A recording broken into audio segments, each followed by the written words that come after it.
मालूम है आज का संदेश क्या है।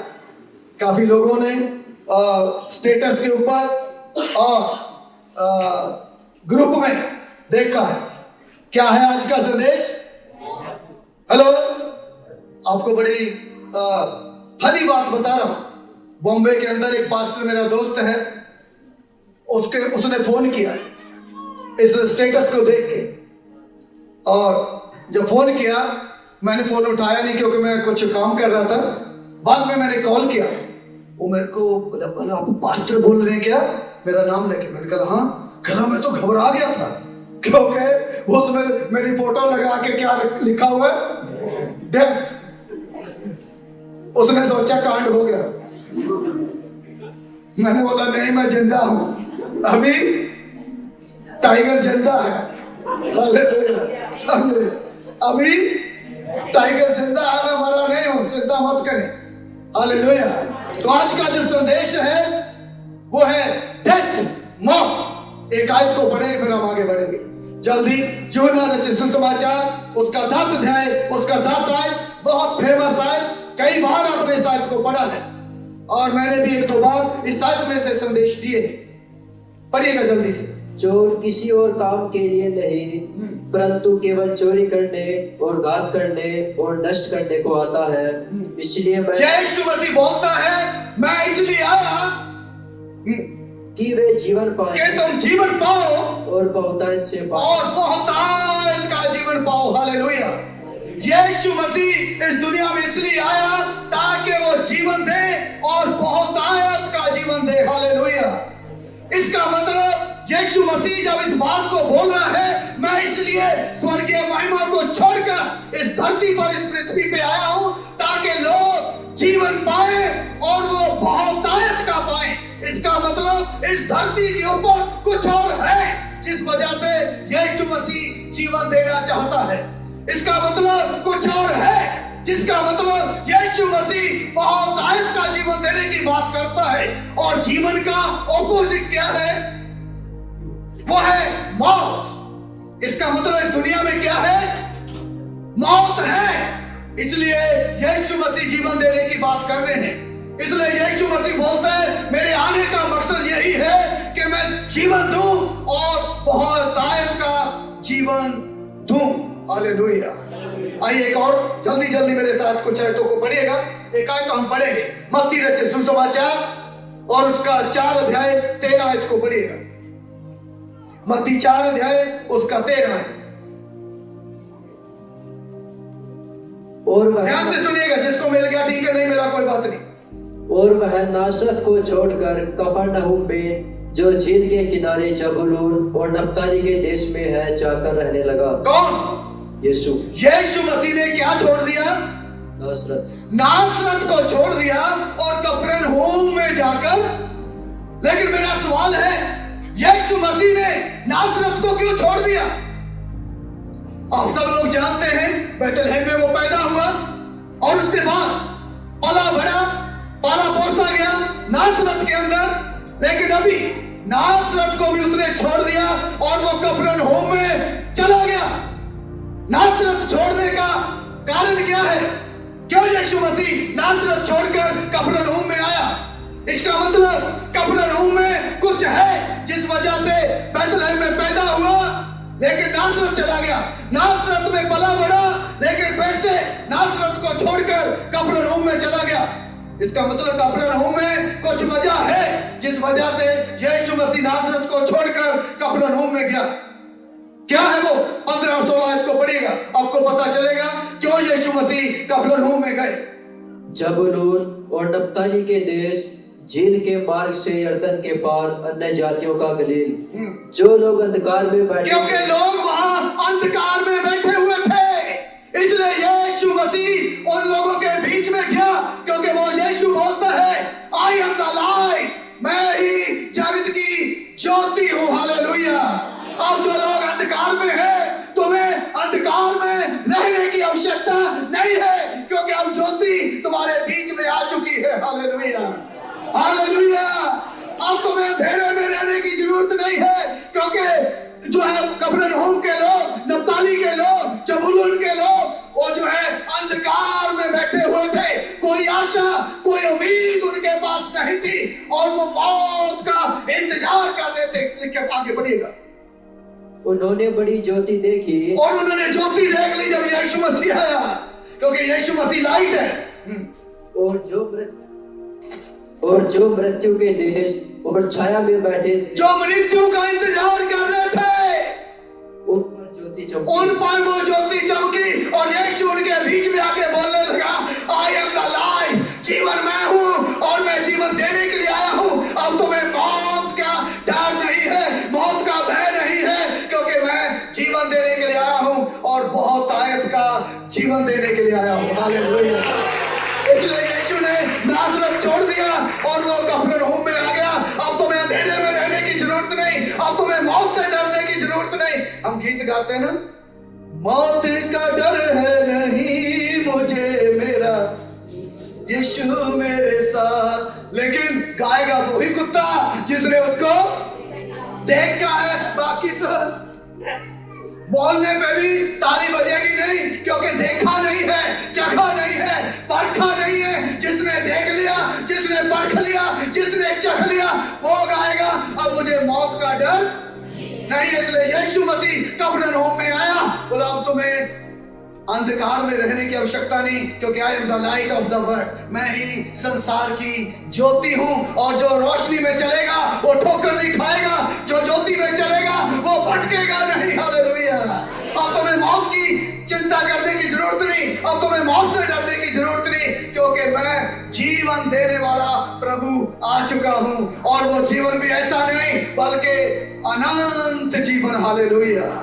बहुतायत का जीवन देने के लिए मैं आ चुका हूं। हालेलुया। सबसे पहले मौत जो शब्द मैंने बताया ना, मौत क्या है, क्योंकि जीवन का सही मतलब आप तब तक नहीं समझ सकते जब तक आप मौत के विषय नहीं समझ सकते। जब तक मौत का सही मतलब आपको नहीं पता होगा, तब तक आप वो जो बहुतायत का जीवन यीशु देना चाहता है उसके विषय में आप नहीं समझ पाएंगे। मैंने मौत को बहुत करीब से देखा है, और एक बार नहीं कई कई बार देखा है। जब यीशु मसीह को नहीं जानता था तब भी मौत को करीब से देखा है। कितनी बार जो है मरने से बचा हूं, और जब यीशु मसीह के बाद यीशु मसीह को ग्रहण कर लिया, तभी जो लोग बबैल से मेरे साथ हैं उनको मालूम है 2005 के अंदर अचानक बैठे बैठे मेरे पेट में दर्द हुआ और अंदर से आंख फट गई, अपेंडिक्स फट गया, ब्रस्ट हो गया और पूरा पॉइजन अंदर फैल गया। और जितने भी डॉक्टर, जितने भी हॉस्पिटल के अंदर एडमिट मरीज, उनके रिश्तेदार, उनके मिलने करने वाले, उनके जान पहचान वाले, हॉस्पिटल में आके मरीजों को देखने वाले लोग, जब वो मुझे देखते थे, ना केवल डॉक्टर, ना केवल मरीज, ना केवल उनके रिश्तेदार, इवन मेरे अपने बहन भाई जो मुझे आके देखते थे, बोलते थे ये बचने वाला नहीं है, ये बच नहीं सकता। जिसने देखना है देख लो, जिसने मिलना है मिल लो। इसलिए मौत को मैं बहुत करीब से मिल चुका हूं, बहुत करीब से मैंने मौत को देखा है। और जिंदगी की बात केवल वो ही बोल सकता है, जिंदगी के बारे में वो ही समझ सकता है जो मौत के विषय में जानता होगा। हालेलुया। सबसे पहला शब्द जो मौत, वो उत्पत्ति 2:17 में आया है, जहां पर एक नियम दिया गया था, जिस दिन तू इस फल को खाएगा और उस दिन क्या आदम मर गया? कहा तो परमेश्वर ने यही था, जिस दिन तू इस फल को खाएगा उस दिन तू मर जाएगा। तो क्या आदम मर गया है जी? सुनिए ध्यान से, इब्रानी में जिस भाषा में पुराना नियम लिखा गया, इब्रानी भाषा में, उसमें जो इसका मतलब क्या है वो मैं आपको समझाना चाहता हूं। उसका मतलब है, इब्रानी में जो शब्द आया है वो शब्द आया है मावेत, MAVET, मावेत। मावेत का मतलब है सेपरेशन, अलग हो जाना। आदम मरा नहीं है फिजिकल रूप में, उसको कहा जिस दिन तू इस फल को खाएगा उस दिन मुझसे अलग हो जाएगा। ना तू मुझे देख पाएगा, ना तू मुझे सुन पाएगा, ना तू मुझे टच कर पाएगा, ना तू मुझे महसूस कर पाएगा, क्योंकि उस दिन तुम उससे अलग हो जाएगा। और वैसा ही हुआ। जिस दिन वो फल खाया उस दिन आदम और परमेश्वर के बीच में एक दीवार आ गई, और उस ओर ना तो वो परमेश्वर को देख सकता है, ना वो परमेश्वर की सुन सकता है, ना वो परमेश्वर को छू सकता है, ना वो परमेश्वर को महसूस कर सकता है। उसी दिन वो दीवार उसके बीच में आ गई। हेलो, मैं इसलिए मैंने बताया जिंदगी के बारे में वो ही अच्छे से समझ पाएगा जिसको मौत का मतलब समझ में आ गया। मौत का मतलब है क्या? Hallelujah, hallelujah. 3 तरीके की मौत अगर आपने स्टेटस देखा होगा। हेलो, स्टेटस में डेथ लिखने के बाद छोटे छोटे शब्दों में कुछ और भी लिखा हुआ है। वहां लिख के मैंने 3 प्रकार की मौत के विषय में लिखा है। शारीरिक मौत, आत्मिक मौत, अनंत मौत। ध्यान से सुनिए, बाइबल केवल 2 मौत की बात करती है, लेकिन आपको सरल तरीके से समझाने के लिए, ताकि आप आसानी से समझ में आ जाए, इसलिए मैंने 3 प्रकार की मौत के विषय में वहां लिखा, ताकि आसानी से समझ में आए।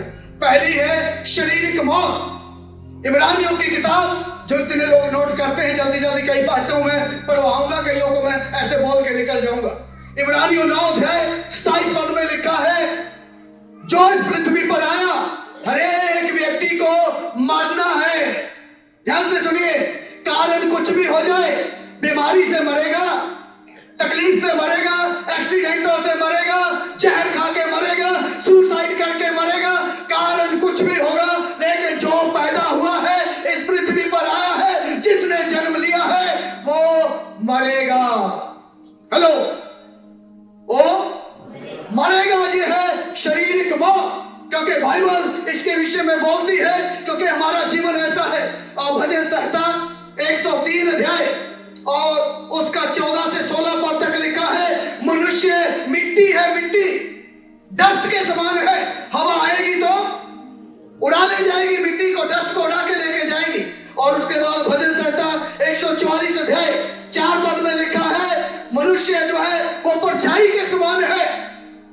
परछाई, धूप रहेगी तो परछाई रहेगी, और जैसे ही धूप खत्म, शाम हो गई तो परछाई खत्म। मनुष्य ऐसा है। याकूब 4 अध्याय 14 पद में लिखा है, मनुष्य वो जो है परछाई भाप के समान है। और भाप कैसे होती? भाप उड़ जाती है। इसलिए यह शारीरिक मौत है जो मनुष्य को बाइबल बताती है। मनुष्य वो मिट्टी के समान है, हवा पे उड़ जाएगी। मनुष्य जो है परछाई के समान है, और धूप खत्म, शाम होते होते वो परछाई खत्म हो जाएगी। मनुष्य जो है वो भाप के समान है जो उड़ जाती है। लेकिन शारीरिक मौत, उसको परमेश्वर मौत नहीं गिनता। ध्यान से सुन लीजिएगा, जो शारीरिक मौत है वो परमेश्वर की नजर में, हेलो, परमेश्वर की नजर में मौत नहीं है। ध्यान से सुनिएगा, शारीरिक मौत परमेश्वर की नजर में मौत नहीं है, क्योंकि वो तो हर एक व्यक्ति को मरना है। गरीब हो, अमीर हो, पैसे वाला हो, कंगाल हो, पढ़ा लिखा हो, अनपढ़ हो, शहर का हो, गांव का हो, भारत का हो, अमेरिका का हो, गोरा हो, काला हो, कोई सा क्यों ना हो, हर एक व्यक्ति को मरना है। चाहे बहुत बड़े नेता, शहंशाह क्यों ना हो, चाहे छोटा सा कोई गांव में रहने वाला, झोपड़ी में रहने वाला गरीब क्यों ना हो, हर एक व्यक्ति जो पैदा हुआ उसको मरना है। इसलिए परमेश्वर की नजर में जो शरीर की मौत, वो मौत नहीं है। इसके 2 उदाहरण मैं आपको बताऊंगा क्यों नहीं है शरीर की मौत परमेश्वर की नजर में मौत।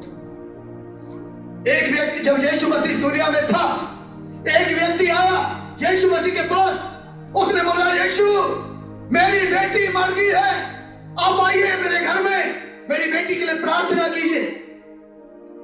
और जैसे यीशु मसीह उस व्यक्ति के साथ आया, और वहां लोग क्या कर रहे थे? रो रहे थे, चिल्ला रहे थे, आंसू बहा रहे थे, विलाप कर रहे थे। बेटी मर गई, हो सकता है रिश्तेदार होंगे और पड़ोसी होंगे, वो रो रहे थे, चिल्ला रहे थे। यीशु मसीह उनके पास आके बोला, व्हाई आर यू क्राइंग? क्यों चिल्ला रहे हो? बोले तू बेवकूफ है क्या? तुझे इतना नहीं पता हम क्यों रो रहे हैं, क्यों चिल्ला रहे हैं? शायद उन्होंने मन में सोचा होगा, क्या लड़की मर गई तो क्या रोएंगे नहीं? लड़की मर गई क्या चिल्लाएंगे नहीं? यीशु मसीह ने कहा लड़की मरी नहीं, लड़की, हेलो, लड़की मरी नहीं। क्या लड़की सो रही थी सच में? हेलो, लड़की मरी हुई थी, लड़की मर चुकी थी, लेकिन परमेश्वर की नजर में शारीरिक मौत मौत नहीं है। इसलिए यीशु उसको कैसे देखते हैं? वो सोते हुए, क्योंकि वो उठेंगे एक दिन। Hallelujah, hallelujah. शारीरिक मौत मौत नहीं है परमेश्वर की नजर में। इसलिए यीशु बोल रहे हैं ये लड़की मरी नहीं, ये लड़की सो रही है। और उसने लड़की का हाथ पकड़ा और बोला तलीता कुमी, हे लड़की मैं तुझसे कहता हूं उठ। और लड़की उसी समय उठ गई। Hallelujah, hallelujah. दूसरा एक उदाहरण यूहन्ना 11 अध्याय के अंदर है, बहुत फेमस। और यीशु मसीह अपने चेलों को बोला कि आज चलो बैतनिया को चले। चेले बोले अभी तो आए बैतनिया से, अभी दोबारा फिर चले बैतनिया को? बोले हाँ। बोले क्या काम है प्रभु इतनी जल्दी जल्दी बैतनिया में? बोले मेरा दोस्त लाजर सो रहा है, उसे उठाने के लिए जाना है। कहा या नहीं कहा? क्या लाजर सो रहा था? बोला मेरा दोस्त लाजर सो रहा है, उसे उठाने के लिए जाना है। बोले प्रभु उसकी 2 बहनें हैं वहां, वो बहुत बड़ इतना बोलती है वो अपने आप ही उठा देगी। नहीं, इतना बोलती है दोनों, वो अपने आप ही उठा देगी यदि सो रहे। और नहीं उठेगा, शाम की चाय पे तो उठ ही जाएगा। 4 बजे चाय बनाएगी उसकी बहनें, उठ जाएगा। यीशु को समझ में आ गया इनको मेरी भाषा समझ में नहीं आ रही, मैं किस भाषा में बात कर रहा हूं। मैं हमेशा बोलता हूं बाइबल की एक भाषा है और वो भाषा हमें सीखनी पड़ेगी। जब तक बाइबल के लोग होने के नाते हम बाइबल की भाषा नहीं समझते ना, तब तक हमें परमेश्वर के विषय में जानना मुश्किल है। चमत्कार पाना, आशीषों को पाना मुश्किल है, क्योंकि बाइबल की भाषा एक अलग भाषा है, विश्वास की भाषा। यीशु क्या बोल रहे? वो लोग बोल रहे 4 बजे उठ जाएगा। यीशु को क्लियर उनको बोलना ही पड़ा। बोला वो मर गया है, वो मर गया है, उसकी बात मैं कर रहा हूं। लेकिन यीशु की नजर में शारीरिक मौत मौत नहीं है। एक दूसरे को बोलिए शारीरिक मौत नहीं है। बोलिए, बोलो एक दूसरे को, शारीरिक मौत नहीं है, नहीं मौत नहीं है, शारीरिक मौत नहीं है। बोलिए एक दूसरे को, शारीरिक मौत नहीं है। परमेश्वर के लोगों में आपको बोलना चाहता हूं, आपका कोई प्रियजन मर गया, कोई खास जिससे आप प्रेम करते थे, चिंता करने की जरूरत नहीं। आने वाले दिनों में ऐसा होगा, कोई प्रियजन इस दुनिया को छोड़कर हमें छोड़कर चला जाता है, हमें चिंता करने की जरूरत नहीं है, रोने चिल्लाने की, आंसू बहाने की जरूरत नहीं है, क्योंकि ये मौत नहीं है। क्योंकि यीशु आएगा और हम सब जितने मरे हैं वो उठाए जाएंगे। हालेलुया, हम जिंदा हो जाएंगे। इसलिए यीशु मसीह इस शारीरिक मौत को मौत नहीं गिनता है।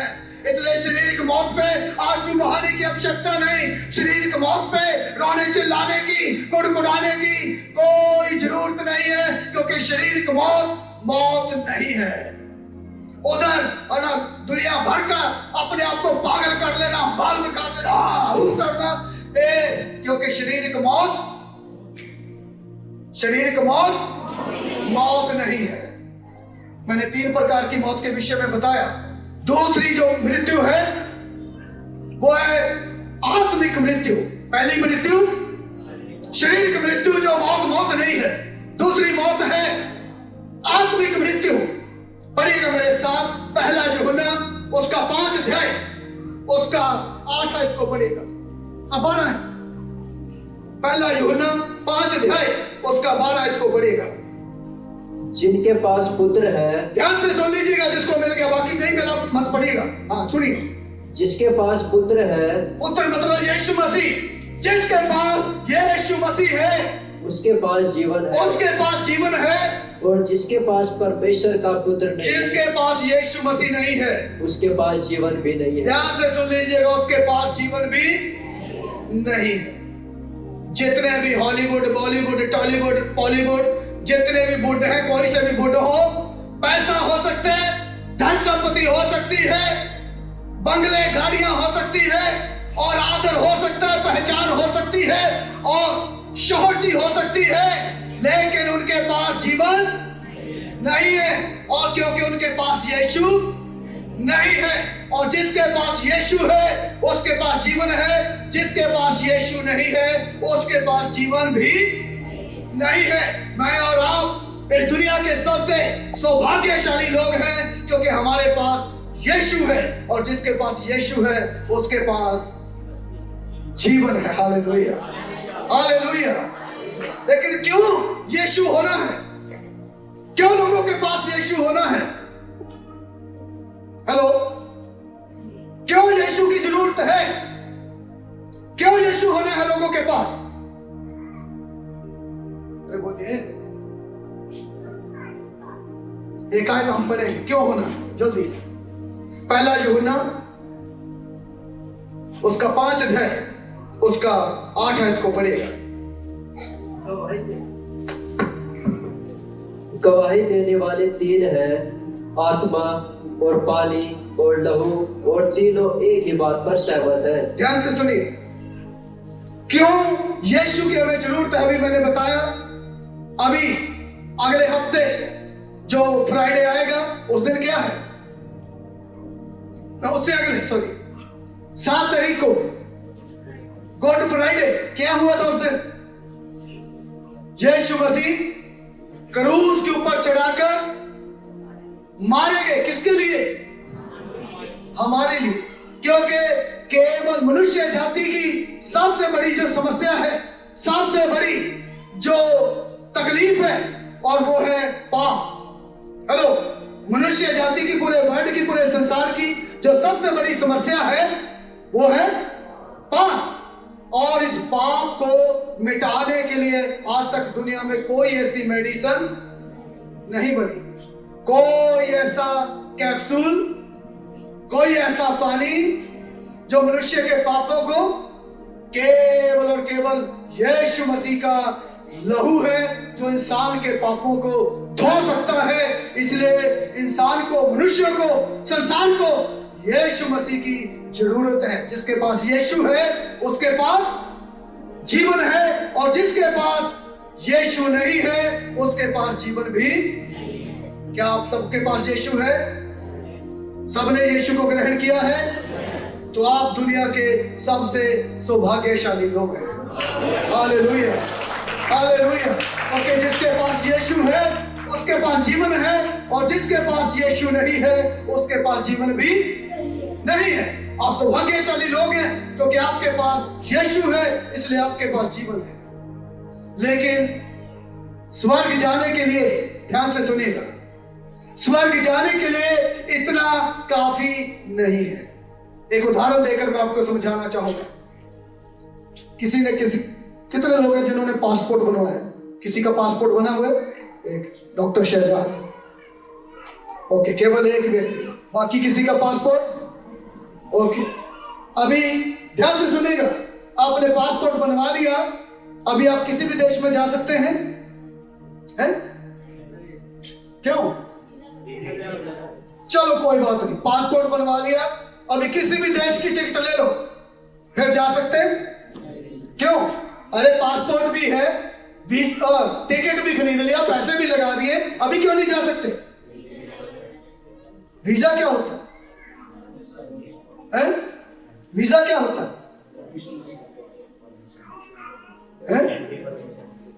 एक परमिशन होता है, परमिशन। बेशक आपके पास पासपोर्ट है, आप किसी देश में जा नहीं सकते। बेशक आप टिकट खरीद लें, तब भी आप किसी देश में जा नहीं सकते। आपको वीजा की जरूरत है। वीजा मतलब जिस देश में आपने जाना है, आप एक एप्लीकेशन डालेंगे, मैं आपके देश में आना चाहता हूं।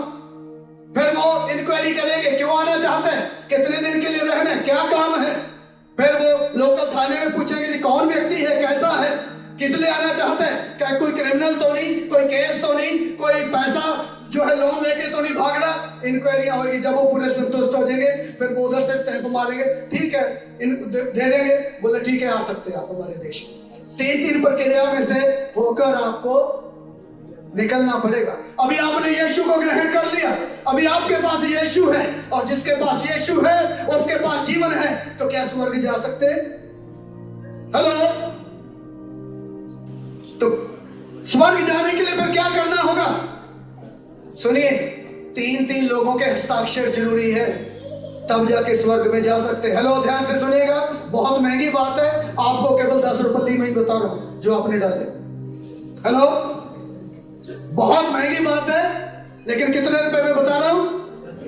हाँ, फ्री में बता रहा हूं। 3 लोगों के हस्ताक्षर जरूरी है स्वर्ग जाने के लिए। बेशक आपने यीशु को ग्रहण कर लिया, वो एक पासपोर्ट है, लेकिन एंट्री वहां नहीं हो सकती जब तक 3 लोगों के साइन आपके पास नहीं होंगे। वो 3 लोग कौन है? वकील साहब होता है, हाँ जी, ओके, पिता पुत्र पवित्र आत्मा। लेकिन मैं थोड़ा उससे आगे बढ़कर बोलना चाहता हूं, कौन से वो 3 लोग हैं जिनके साइन जरूरी है? जोर से ताली बजाएं अमन के लिए। पढ़िएगा जो भी हमने पढ़ी किया, ध्यान से सुनिएगा। गवाही देने वाले 3 गवाही देने वाले 3 हैं जिनकी गवाही मानी जाएगी। आपने पासपोर्ट बनवा लिया, अभी आप जाना चाहते हैं वहां, लेकिन गवाही जरूरी है। ध्यान से सुनिए, गवाही 3 लोग देंगे तभी आप जा पाएंगे। बोलिएगा वो 3 कौन कौन है गवाही देने वाले? आत्मा, और पानी और लहू। ये 3 लोग गवाही देंगे, अपनी स्टैंप मारेंगे, तब जाके आप वहां एंटर हो पाएंगे। यदि इन तीनों में से किसी एक ने भी अपनी स्टैंप नहीं मारी, अपने साइन नहीं किए, हम वहां एंटर नहीं हो सकते। ध्यान से सुन लीजिए, कौन कौन से हैं 3? नंबर 1, आत्मा। परमेश्वर ने अपना आत्मा हमें दिया है, जिसके लिए मैंने बताया कि अगले हफ्ते हम उस आत्मा के अभिषेक के लिए प्रार्थना करेंगे। जितने लोगों के पास पवित्र आत्मा का अभिषेक नहीं है, पवित्र आत्मा के वरदान नहीं है, पवित्र आत्मा की भरपूरी नहीं है, उनके लिए हम प्रार्थना करेंगे। इसलिए अपने दिल, मन, हृदय को प्रार्थना के साथ, उपवास के साथ आप तैयार करके आए, ताकि परमेश्वर की आत्मा का फ्लो हमारे बीच में बहुत टाइम के साथ होने पाए। हालेलुया। क्योंकि जब तक आत्मा गवाही नहीं देगा, बहुत लोग पवित्र आत्मा को नहीं मानते। कई लोग झूठी शिक्षाओं में फंस गए और वो बोलते केवल यीशु मसीह अकेला काफी है। हम त्रिएक परमेश्वर को मानते हैं, पिता, पुत्र और पवित्र आत्मा। जिसके पास आत्मा नहीं है, आत्मा स्टैंप कैसे लगाएगा, कैसे मोहर मारेगा, कैसे गवाही देगा? कई आयतें मैंने जहां पर लिखी है, जो नोट करना चाहते जल्दी जल्दी मैं आगे बढ़ूंगा, नोट कर सकते। लिखा है रोमियो 8:9 पद में, प्रभु ने अपना आत्मा हमारे मनों के अंदर, हमारे दिल के अंदर दिया है। और इसलिए 1 कुरिन्थियों 3:16 पद में लिखा है, क्या तुम नहीं जानते तुम परमेश्वर का मंदिर हो और परमेश्वर का आत्मा तुम्हारे अंदर वास करता है। परमेश्वर का आत्मा हमारे अंदर वास करता है। और गलातियों 4:6 पद में लिखा है, उसने अपना आत्मा दिया है ताकि हम उसे हे अब्बा, हे पिता कहकर पुकार सके। हालेलुया। जिसके पास आत्मा है और वो आत्मा गवाही दे, स्टैंप मारेगा, हाँ इसने मुझे ग्रहण किया है, इसके अंदर आत्मा है, उसी आत्मा के द्वारा मुझे हे अब्बा, हे पिता पुकार कर मुझसे प्रार्थना करता है, करती है, इसलिए आत्मा स्टैंप मार देगा। इसको आने दीजिए स्वर्ग में। हालेलुया। दूसरा है पानी। पानी मतलब पानी कैसे गवाही देगा? पानी के 2 साइन हैं, ध्यान से सुनिए। कई बार प्रतीक के रूप में भी बाइबल बात करती है। जैसे कबूतर आके उतर गया यीशु मसीह पे, हम प्रतीक के रूप में है कबूतर, लेकिन वास्तव में वो क्या है? वो पवित्र आत्मा है। इसलिए बाइबल कई बार प्रतीकात्मक शब्दों में बात करती है। पानी का यहाँ अर्थ जो है दो बातों से है। पहली है, मैं चाहूंगा शायद को आप पढ़ी लीजिएगा ताकि आपको बहुत अच्छे से समझ में आए। इफिसियों की किताब 5 अध्याय उसका 26 आयत को पढ़िएगा। इफिसियों की किताब 5 अध्याय उसका 26 आयत। कि उसको वचन के द्वारा जल के स्नान से शुद्ध करके पवित्र बनाए। पानी क्या है? पानी क्या है? पानी वचन है। हेलो, पानी क्या है? वचन है। इसलिए मैं इधर से चीखता हूं, घरों में वचन पढ़िए, घरों में वचन मनन करिए, बाइबल पढ़िए, क्योंकि यही है जो स्वर्ग में जाना होगा, स्टैंप मारेगा वचन। हेलो, जब तक आप वचन मनन नहीं करते, जब तक आप वचन को नहीं पढ़ते, जो ही पढ़ा है घर में कहीं कोने में, अब बोलेंगे यीशु को ग्रहण कर लिया स्वर्ग जाएंगे, और वचन बोल देगा आई डोंट नो, मैं नहीं स्टैंप मारता। हेलो, बाइबल नहीं पढ़ते ना, आपको छोटी सी बात लगती है, वचन मनन नहीं करते, छोटी सी बात लगती है, लेकिन स्वर्ग जाने के लिए इसका स्टैंप जरूरी है, इसकी मोहर जरूरी है। इसलिए मैं चीख चीख कर बोलता हूं, चीख चीख कर पुकारता हूं, क्योंकि बिना इस स्टैंप के हम स्वर्ग में एंटर 3 लोग गवाही देंगे। पहला आत्मा, यदि आत्मा नहीं है वो बोलेगा आई डोंट नो, मैं नहीं जानता कौन है। दूसरा पानी, पानी मतलब वचन। जो लोग वचन मनन करते हैं, वचन मेडिटेट करते हैं, इसको प्यार करते हैं, इसको आदर देते हैं, और इसमें लिखी हुई बातों को मानते हैं, उसके अनुसार करते हैं, और वचन बोल देगा। एक मैंने देखा है, मनन करते हैं, पढ़ते हैं और बोलते हैं, जो वचन में लिखा होता है वैसा करते हैं, ये सिलेक्ट है, स्टैंप लग जाएगी।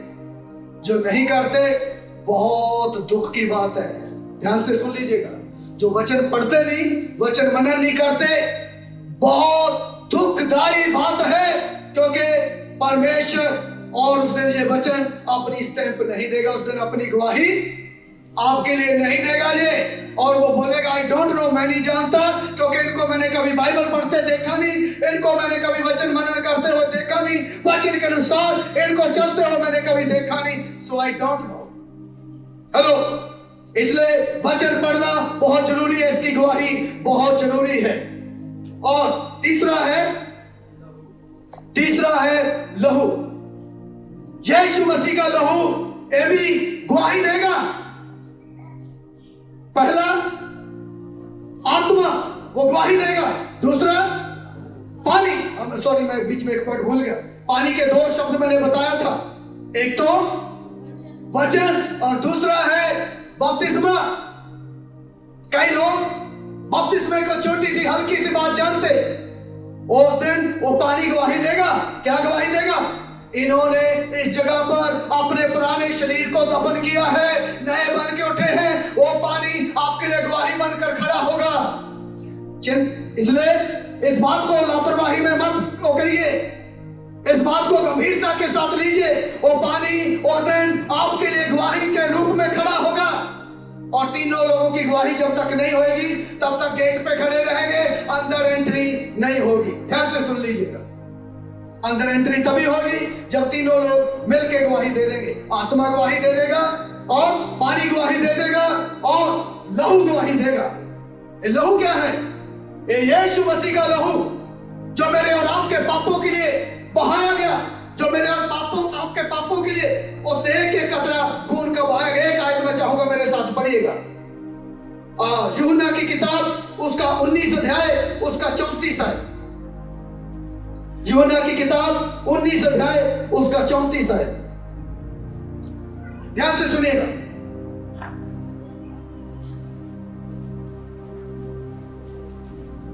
उन्नीस अध्याय 34 आयत, जल्दी पढ़ेगा प्लीज।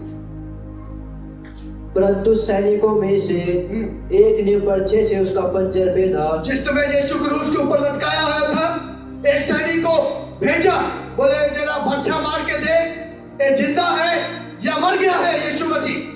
सैनिक ने पर्चा मारा पेट में, पड़ेगा, और उसमें से तुरंत लहू, उसमें से तुरंत क्या निकला? लहू निकला, और पानी निकला। उसके बाद पानी निकला। सुनिए, अकॉर्डिंग टू साइंस पानी कब निकलता है? हेलो, जिंदा व्यक्ति में से बेटा कौन सी साइंस पढ़ता है? जब लहू बिल्कुल खत्म हो जाता है तब पानी निकलता है। इसका मतलब यीशु मसीह का लहू जो मेरे और आपके पापों के लिए बहाया गया, एक बूंद लहू भी यीशु मसीह की बॉडी में उसके बाद नहीं बची और केवल पानी निकला उसके बाद। इसका मतलब एक एक बूंद जो है वो उसके शरीर से खत्म हो चुकी थी। वो मेरे और आपके पापों के लिए, हालेलुया, मेरे और आपके गुनाहों के लिए, मेरे और आपकी सजा के लिए, मेरे और आपके दंड के लिए, ताकि मैं और आप उससे बचाए जाएं, मैं और आप उससे बच सके, मैं और आप वहां पर ना जा सके। इसलिए यीशु मसीह का लहू मेरे और आपके लिए बहाया गया है। परमेश्वर के लोगों, क्या बिना लहू बहाए कोई और रास्ता नहीं था? जो यीशु मसीह को हमें बचाने के लिए, स्वर्ग ले जाने के लिए लहू बहाने की जरूरत पड़ी? सुनिए ध्यान से, एक आयत में पढ़वाऊंगा। उससे पहले हमारे देश का एक नेता, जब अंग्रेज हमारे भारत देश के ऊपर कब्जा किया हुआ था, उसने अपनी एक फौज तैयार की जिस सेना का नाम आजाद हिंद फौज, और उसका जो कमांडर, उनका जो चीफ नेताजी सुभाष चंद्र बोस, उसने अपने लोगों को खड़े करके, इकट्ठे करके बोला, तुम मुझे खून दो, मैं तुम्हें आजादी दूंगा। और उसी के प्रति उत्तर में यीशु मसीह खड़े होते हैं और वो बोलते हैं, ये है मेरा लहू और मेरे लोग आजाद हो जाए। Hallelujah, hallelujah. ताकि बिना लहू बहाए पापों की क्षमा नहीं है। Hallelujah, hallelujah.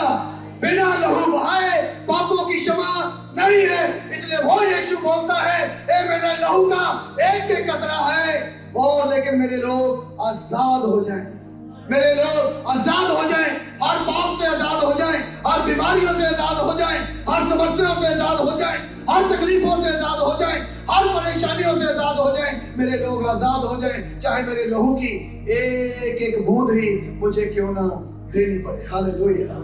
मैं चाहूंगा उस आयत को आप पढ़िएगा जरूर। इब्रानियों की किताब 9 अध्याय 22 आयत। सच तो यह है कि व्यवस्था के अनुसार प्राय सब वस्तुएं लहू के द्वारा ही शुद्ध की, लहू के द्वारा ही सारी चीजें शुद्ध होती है। और बिना लहू बहाए पापों की क्षमा नहीं है। इसलिए यीशु बोलता है, क्योंकि बिना लहू बहाए पापों की क्षमा नहीं है। धर्मशास्त्र के अनुसार अगर लहू के द्वारा ये आजादी मिलती है तो मेरा लहू एक एक कतरा ले लीजिए, लेकिन मेरे लोग जो इस पृथ्वी पर हैं वो आजाद होने चाहिए। Hallelujah, hallelujah. परमेश्वर के लोगों, ये परमेश्वर का प्रेम है, क्योंकि मैंने बताया मौत को, जो शारीरिक मौत, जिसका जो मौत का मतलब मावेद का मतलब सेपरेशन, अलगताई। ना हम परमेश्वर को मिल सकते हैं, ना हम परमेश्वर को देख सकते हैं, ना हम परमेश्वर से बात कर सकते हैं, ना हम परमेश्वर को महसूस कर सकते हैं। लेकिन यीशु मसीह की मृत्यु के द्वारा उसने जो बीच में दीवार आ गई थी, जो मावेद हो गया था, जो सेपरेशन हो गया था, उस दीवार को गिरा दिया। Hallelujah, hallelujah. और केवल यीशु था जिसने उस दीवार को गिराया है, ताकि अब हम यीशु को छू सके, टच कर सके, महसूस कर सके, बोल सके, सुन सके। हालेलुया। आपको जानकारी के लिए पढ़िए उस आयत को जल्दी से। इफिसियों 2 अध्याय 13 और 14 है, जल्दी बिना समय गवाए। इफिसियों 2 अध्याय 13 और 14 है।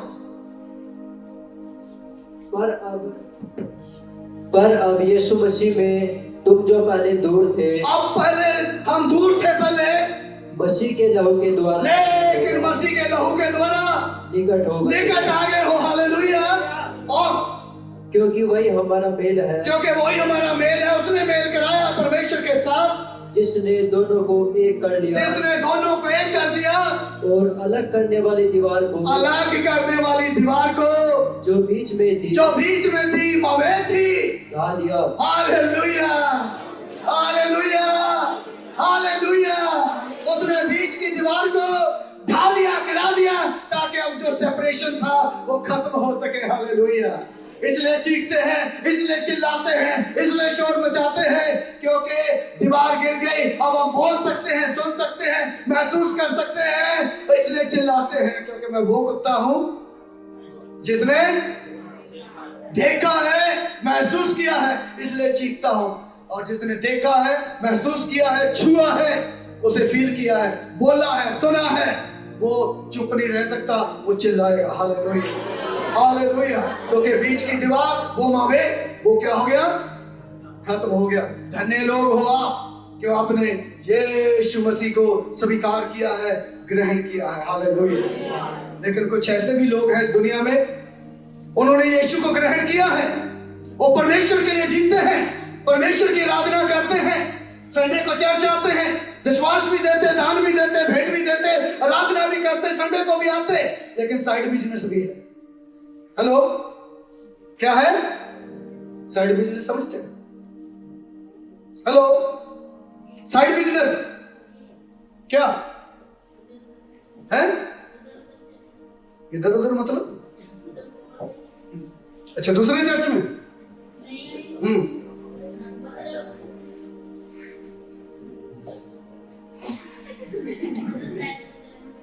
है? सही ट्रैक पे है।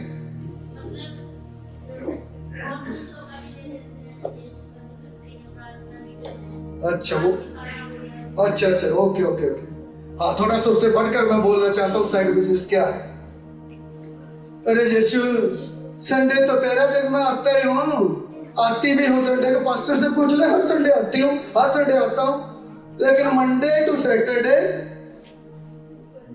हेलो, मंडे टू सैटरडे तो तेरा मेरा BF है, एक मेरा GF है। BF GF समझते ना? शॉर्टकट में बोल रहा हूँ। उनको भी तो समय देना है, प्रभु सारा दिन नहीं। हाँ ठीक है, मैंने तुझे ग्रहण कर लिया, तुझे कबूल कर लिया, लेकिन संडे तो आता हो ना, संडे तो आती हो, बाकी दिन बोलो मेरा BF है, उसको भी समय देने नाराज हो जाते हैं, फिर 2 दिन फोन ना करूं मुंह बना लेते हैं। फिर मेरा GF भी है, मुंह बना लेती है, 2 दिन फोन ना करो, फिर नाराज हो जाती है, मनानी मुश्किल हो जाती है। हेलो, नहीं, ऐसे लोगों का क्या जो BF GF में उलझे पड़े हैं? हेलो, ऐसे लोगों का क्या? मेरी बाइबल सुनिए क्या बोलती है ऐसे लोगों के लिए, जो BF GF के गेम में उलझे हुए, ऐसे लोगों के लिए मेरी बाइबल क्या बोलती है। यहूदा की किताब उसका 12 अध्याय पढ़िएगा जल्दी से। यहूदा की किताब उसका 12 अध्याय।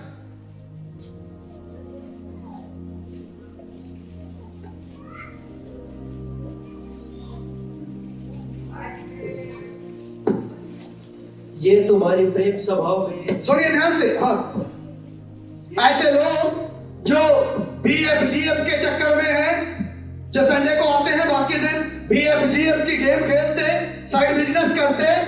हाँ, ये तुम्हारी प्रेम स्वभाव में, ऐसे लोग तुम्हारी प्रेम स्वभाव में तुम्हारे साथ खाते पीते। किन लोगों की बात हो रही है? ये कौन खाता पीते? विश्वासियों की बात हो रही है। देखिए, तुम्हारे प्रेम स्वभाव में, प्रभु भोजों में वो आते हैं, खाते हैं तुम्हारे साथ। हाँ, समुद्र में छिपी हुई चट्टानों, ऐसे लोग कैसे हैं? समुद्र में छिपी हुई चट्टानें सरी, ऐसे लोग समुद्र में छुपी हुई चट्टानों के समान है, जो दिखती नहीं। हाँ, और बेधड़क अपना ही पेट भरने वाले रखवाले हैं। हाँ, वे निर्जल बादल हैं। ऐसे लोग कौन है? निर्जल बादल हैं, पानी नहीं है और बादलों में हवा उड़ा ले जाती है ऐसे लोगों को। ऐसे लोग हैं जो BF GF के चक्कर में जो घूमते, संडे में भी किसी किसी दिन आ जाते, प्रभु भोज भी ले लेते, लेकिन ऐसे लोग हैं जो निर्जल बादल हैं, बिना पानी के बादल हैं। ऐसे बादलों को हवा उड़ा ले जाती है जिनमें पानी नहीं होता। हाँ, फिर आगे पतझड़ के ऐसे लोग, पतझड़ के ऐसे पेड़ हैं जिनमें फल नहीं है, आते जरूर है लेकिन फल नहीं है। क्योंकि फल कैसे लगेंगे? फल बीएफ जीएफ से जब दूर रहेंगे तब फल लगेंगे, लेकिन उस गेम में उलझे रहेंगे तब जो है बीएफ जीएफ के चक्कर में ही रहेंगे, निर्जल बादल बन जाएंगे, उनमें वजन नहीं है, बिना पानी के बादल हवा उड़ा के लेके जाएगी। ऐसे लोग पतझड़ के वो पेड़ हैं जिनको कोई फल नहीं लगता है। ऐसे लोगों के विषय में देखिए, आगे बढ़िएगा क्या लिखा है, जो 2 बार मर चुके हैं। ऐसे लोग 2 बार मर चुके हैं। हेलो, ऐसे लोग समझ रहे, इसका मतलब क्या है? ऐसे लोग 2 बार मर चुके हैं। अभी एक दूसरे से पूछो, बीएफ जीएफ के चक्कर में रहोगे तो 2 बार मर चुके हैं। बोलिए, पढ़े लिखे लोग बीएफ जीएफ का मतलब भी समझा देना क्या है।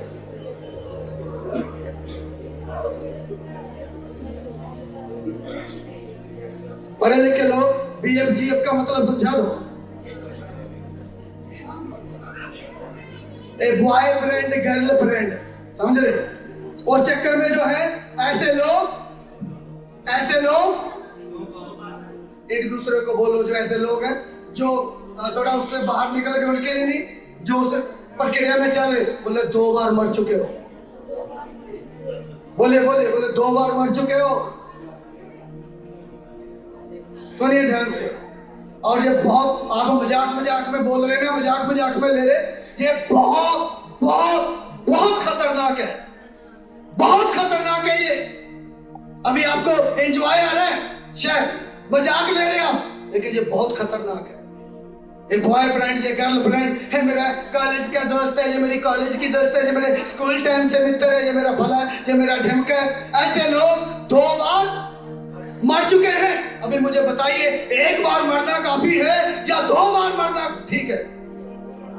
हेलो, 1 बार मरना ठीक है या 2 बार मरना ठीक है? हेलो, कितने लोग सोचते 1 बार मरना ठीक है? कई लोग आधी बार सोच रहे हैं। बताओ, अरे 1 बार हम अपने पापों के लिए मर गए हैं, 1 बार मरना काफी है, 2 बार नहीं मरना है। ऐसे लोग जो 2 बार मर चुके हैं, उनको पता ही नहीं चलता है कि परमेश्वर का आत्मा हमारे बीच में से चला गया है, और जीएफ बीएफ के चक्कर में घूम रहे और सोच रहे यीशु मसीह को हम मानते हैं, यीशु मसीह हमारे साथ है, यीशु हमारी प्रार्थना को सुनते हैं, पर उनको मालूम नहीं है उनका हाल शमशान की तरह हो गया है, क्योंकि वो 2 बार मर गए हैं। सुनिए ध्यान से, शमशान प्रभु का अभिषिक्त व्यक्ति, प्रभु का अभिषिक्त बंदा, लेकिन बीएफ जीएफ के चक्कर में फंस गया। घर जाके न्यायों की किताब पढ़ लेना। हेलो, न्यायों की किताब घर जाके पढ़ना, और उसमें लिखा हुआ है शमशान का चरित्र, वहां पढ़ लेना घर जाके। गर्लफ्रेंड बॉयफ्रेंड के चक्कर में फंस गया। ध्यान से सुनिएगा। और एक दिन अपनी गर्लफ्रेंड के पास लेटा हुआ है, दलीला उसका नाम, और जैसे दुश्मन आ गए, दलीला ने हिलाया शमशान, और दुश्मन आ गया। क्योंकि एक ही बार जबड़े की हड्डी से 3000 लोगों को मार दिया था, इतनी ताकतवर था, बॉडी बिल्डर था। बोला देखता हूं कौन आएगा, और मार के भगा दिया। दूसरी बार फिर, अरे परमेश्वर तो साथ है, फिर गर्लफ्रेंड के पास पहुंच गया। दूसरी बार फिर सो रहा, मजे से मस्ती कर रहा है, और गर्लफ्रेंड भी बढ़िया हाथ पैर के लंबी लंबी जुल्फे हैं उसकी, मजा आता नहीं। और फिर दूसरी बार फिर दुश्मन आ गया, बोली शमशान, दुश्मन आ गया। पहले नहीं क्या अभी फिर देखता हूं, ऐसी की तैसी। दूसरी बार फिर मार के भगा दिया। तीसरी बार फिर पहुंच गया, फिर हाथ फेर दिए दलीला, दुश्मन फिर आ गया। बोली शमशान, दुश्मन फिर आ गया। बोला आज तो इनको ऐसा वो करूंगा, बार बार आते, बार बार मार खाते, बार बार फिर आते, बार बार आक्रमण करते, इतनी बार मेरे से पिटे हैं, आज देखता हूं। जैसे ही उठा, उसे पता भी नहीं चला कि परमेश्वर तो तेरे पास से बेटे कब का चला गया। परमेश्वर तो तेरे पास से कब का चला गया। पवित्र आत्मा तो तेरे पास से कब का, वो जीवन तो तेरे पास से कब का चला गया। वो जीवन अब तेरे पास नहीं है, वो परमेश्वर अब तेरे पास नहीं है, वो पवित्र आत्मा अब तेरे पास नहीं है, वो तो तेरे पास से कब का यहाँ से चला गया। आओ तू प्रार्थना कर, कुछ होने वाला नहीं है, क्योंकि ऐसे लोग 2 बार मर चुके और उसका तमाशा बना दिया वो। हेलो, इसलिए जितने बॉयफ्रेंड गर्लफ्रेंड वाले चक्कर है ना, छोड़ दीजिएगा। ध्यान से सुन लीजिएगा मुझे, क्योंकि ऐसे लोग जो यीशु को ग्रहण करने के बाद भी GFBF के चक्कर में है, 2 बार मर चुके हैं ऐसे लोग। परमेश्वर कब का उनके पास से चला गया। इसलिए तो बाइबल पढ़ने का मन नहीं करता, क्योंकि यदि ध्यान से सुन लीजिएगा, अपने आप को चेक कर लिए और माँ बाप भी चेक कर ले अपने बच्चों को। आपके बच्चों का बाइबल पढ़ने का मन नहीं कर रहा और ये वाला हर समय देखने का मन कर रहा है, तो समझ लो परमेश्वर का आत्मा उनके पास से जा चुका है। इसलिए तो उसका बाइबल पढ़ने को मन नहीं कर रहा। परमेश्वर का आत्मा जा चुका है, इसलिए तो उनका प्रार्थना करने का मन। उनको बोलोगे प्रार्थना कर लूंगी, उनको बोलो बाइबल पढ़ लूंगा। समझ रहे माँ बाप, एक बहुत दुखदाई बात है यदि परमेश्वर का आत्मा चला गया और वो कौन गवाही देगा, कौन सील लगाएगा, कौन साइन करेगा वहां। ये रोने की बात है। इसलिए जवान रोए, गिड़गिड़ाए, तौबा करें, पश्चाताप करें। आज समय है, प्रभु मुझसे गलती होगी, प्रभु मुझे माफ कर दे, मैं उस मौत के पास नहीं जाना चाहता। प्रभु मैं जीवन चाहता हूं, जीवन चाहती हूं और बहुत दायित्व का चाहती हूं या चाहता हूं। प्रभु से रो रो कर, तौबा करके, आंसू बहा के प्रभु से प्रार्थना करने की आवश्यकता है। आज आपको लगता होगा खुशी और आनंद का जीवन चल रहा है। शिमशोन को भी लग रहा था, अरे परमेश्वर तो है ही, दुआ तो सुन ही लेता है, प्रार्थना तो सुन ही लेता है और काम तो हो ही जाता है, इसलिए ये GFBF का चक्कर बढ़िया है, एंजॉय आ रहा है।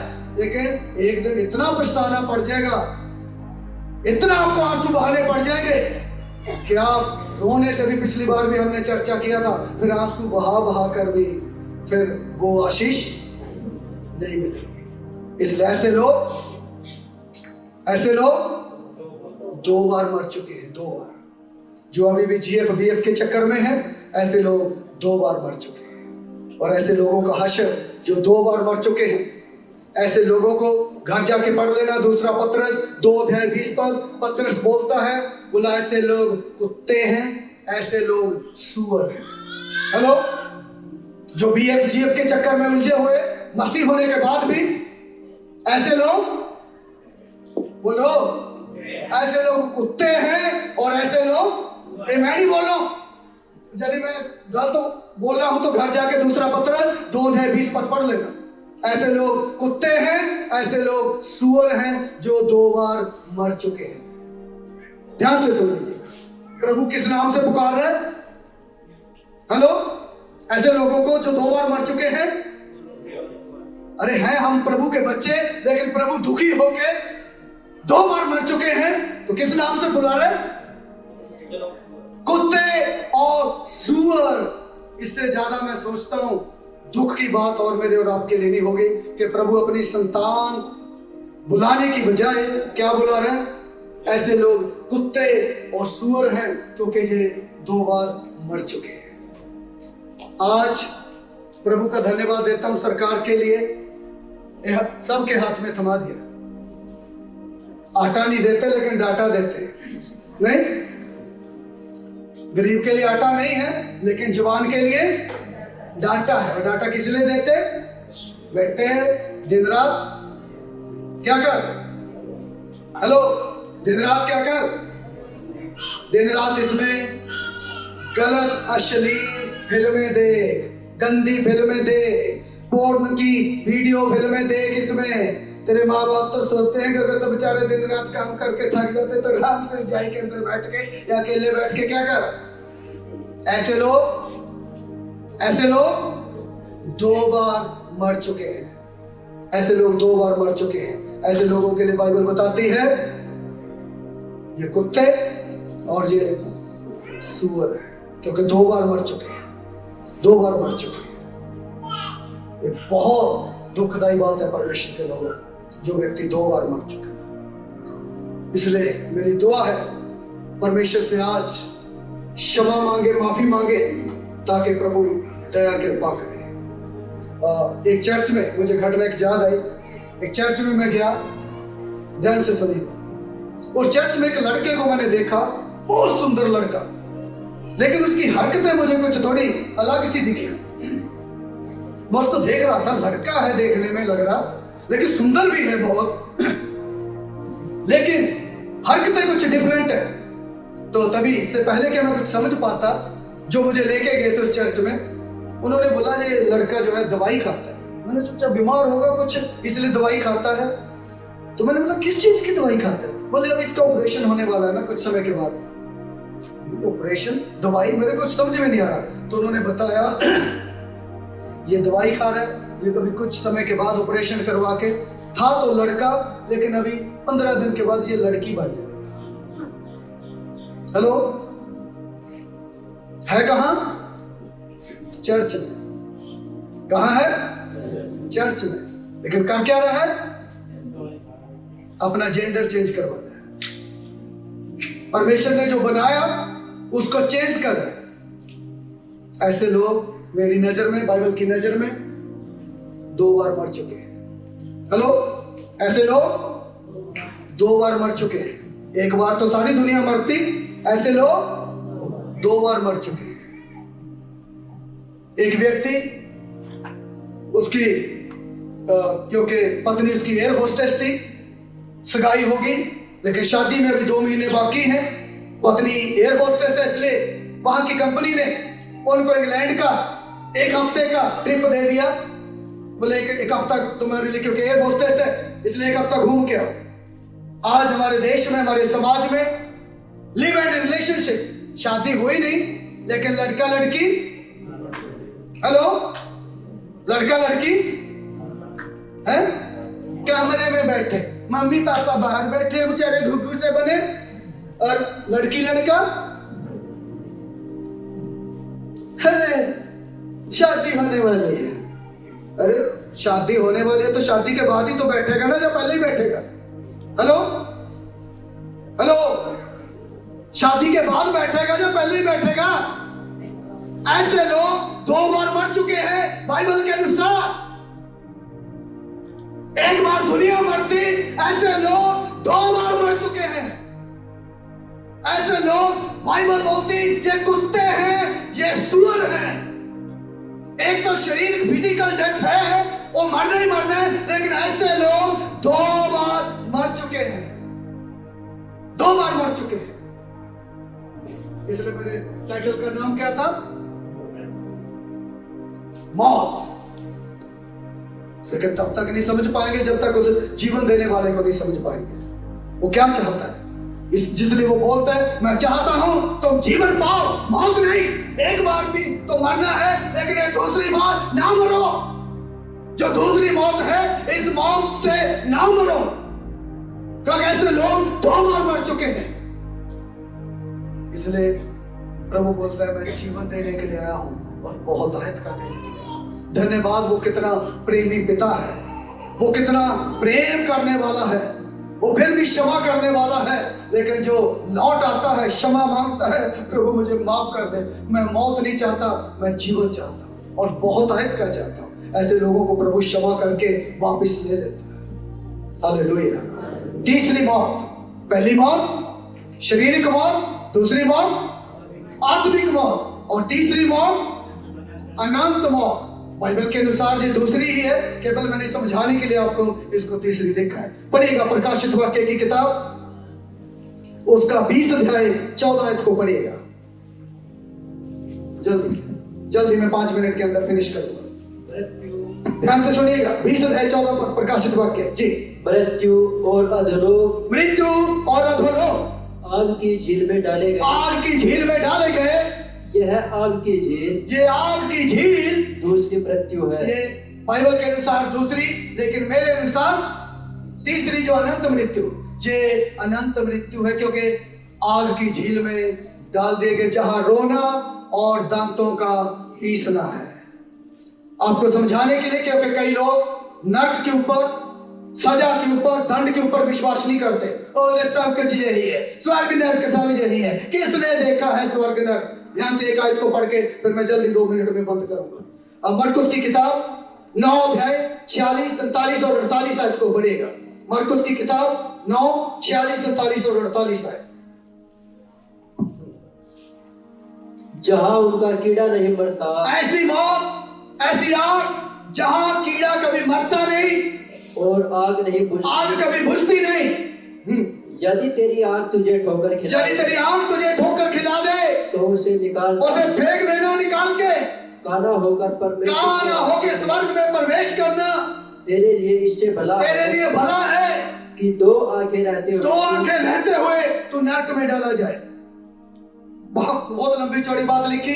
3 बार यीशु मसीह एक ही बात करते हैं, आग की झील में ना डाला जाए, आग की झील में ना डाला जाए। बार बार यीशु मसीह के कहने का कारण क्या है? इन 3 पदों में 3 बार, ताकि अनंत मौत से हम बच जाएं, जहां का कीड़ा कभी मरता नहीं, जहां की आग कभी बुझती नहीं, वहां रोना और दांतों का पीसना है। परमेश्वर के लोगों, यदि आज तक आप विश्वास नहीं करते नरक के ऊपर, आप विश्वास नहीं करते आग के ऊपर, अनंत मौत के ऊपर, तो आज से करना शुरू करें। क्योंकि यीशु ने एक ही पद में 3 बार इस बात को बोल के ये प्रमाणित कर दिया, आग है, नरक है, सजा है, दंड है। और इसलिए परमेश्वर के लोगों, उससे अपने आप को बचाव करके रखें। आज हम दुनिया को धोखा दे सकते, माँ बाप को धोखा दे सकते, परिवार के लोगों को धोखा दे सकते। परमेश्वर सब कुछ जानता है, उसके सामने सब कुछ बेपर्दा है, सब कुछ उसके सामने खुली हुई किताब है। भजन संहिता 139 में लिखा है, वो मेरा उठना बैठना सब जानता है, वो मेरा वो सारा वो कुछ जानता है। इवन मेरे विचारों को भी वो दूरी से समझ लेता है, मेरे विचार क्या है, और वो मेरी बातों को भी समझ लेता है। यिर्मयाह की किताब में लिखा है, इससे पहले कि मैं मेरी माँ के गर्भ में आता, उससे पहले भी वो मेरे बारे में जानता है। उससे हम कुछ नहीं छुपा सकते। परमेश्वर के लोगों, जो कुछ आज हम कर रहे हैं, जो कुछ गेम हम खेल रहे हैं BFGF की, वो परमेश्वर से छुपा हुआ नहीं है, परमेश्वर जानता है। यदि कोई गलत रिलेशन है, वो लोगों से छुपा सकते हैं, पत्नी पति से छुपा सकती है और पति पत्नी से छुपा सकते हैं, लेकिन परमेश्वर के सामने सब कुछ खुला हुआ है, परमेश्वर के सामने सब कुछ बेपर्दा है। इसलिए परमेश्वर के लोगों, आज समय है कि हम उस अनंत मृत्यु से अपने आप को बचाने के लिए परमेश्वर के समीप में आ जाएं। एक बात बोल के जल्दी से फिर मैं बंद करूंगा। बाइबल के अंदर इस्राएली बहुत सी कहावतें बोलते थे, और उनका महान राजा, जिसकी हम भजन संहिता हर बार पढ़ते हुए आते हैं, दाऊद के विषय में इस्राएली लोग बोलते थे, लोगों को, अन्य जातियों को, हमारा राजा महान है, हमारे राजा जैसा कोई नहीं है। एक दिन मैं सोचता हूं, अन्य जातियों ने पूछा, अरे तुम्हारा राजा किस चीज में महान है, तुम्हारा राजा किस चीज में सबसे बढ़कर है, उसके जैसा कोई नहीं। अरे बोले, हमारा राजा, एक बार युद्ध लगा हुआ था और युद्ध में एक सैनिक मर गया, और हमारा राजा इतना महान है, उसकी पत्नी को विधवा होने नहीं दिया, उसके लिए घर बार बनाया, उसको अपने घर में लेकर आया और उसको अपनी पत्नी बनाया, उसको आदर मान दिया, उसके बेटे को अपना नाम दिया। देखो हमारा राजा कितना महान है।